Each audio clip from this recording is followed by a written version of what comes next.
বান্দা জোহরের সময় গুনাহ করেছো, ফেরেশতারা ডাক দিয়ে বলে আল্লাহ তোমার বান্দা গুনাহ করলো, গুনাহ লাগবে নাকি? আল্লাহ বলেন না না। আসরের সময় করেছো, ডাক দিয়া বলে আল্লাহ গুনাহ লাগবে নাকি? আল্লাহ বলেন না, দাঁড়াও। মাগরিবে গুনাহ করলা, এশায় গুনাহ করলা, আল্লাহ বলেন গোলাম আমার ফেরেশতারা যখন গুনাহ লিখতে যায় আমি আল্লাহ ডাক দেয়া বলে না না, খবরদার গুনাহ লিখবা না, আমার বান্দা হয়তো এক সময় মাআফ চাবে। ওরে আল্লাহর গোলাম, আবার আল্লাহ তাহাজ্জুদের সময় নিজে এসে প্রথম আসমানে ডাক দিয়া বলেন ওরে বান্দা কত গুনাহ করেছো, আমি আল্লাহর দরবারে মাপ চাও।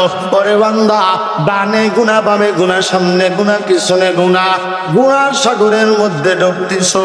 বান্দারে আর কত গুনাহ করবে? আর গুনাহ করিও না, আমি আল্লাহর জাহান্নাম বড় ভয়ঙ্কর, আমি আল্লাহর জাহান্নামের শাস্তি তুমি সহ্য করতে পারবা না। ওরে বান্দা বান্দা আর গুনাহ করিও না, আমি মাওলার দিকে ফিরে আয়। অথচ তুমি তুই বেশি গুনাহ করে যা, আমার মাওলার দরবারে যাওয়ার কোনো সুযোগ নাই। হাত দ্বারা কত গুনাহ করেছো বান্দা, পা দ্বারা কত গুনাহ করেছো, এই চোখ দিয়া কত গুনাহ করেছো, এই কান দিয়া কত গুনাহ করেছো। আমার আল্লাহ বলে শোন বান্দা, হে আল্লাহ পাক রব্বুল আলামিন তোমাকে দুনিয়ার জিন্দেগিতে কিছুই বলবো না, আমি আল্লাহ তাআলা তোমার স্বাধীনতা দিয়ে দিলাম।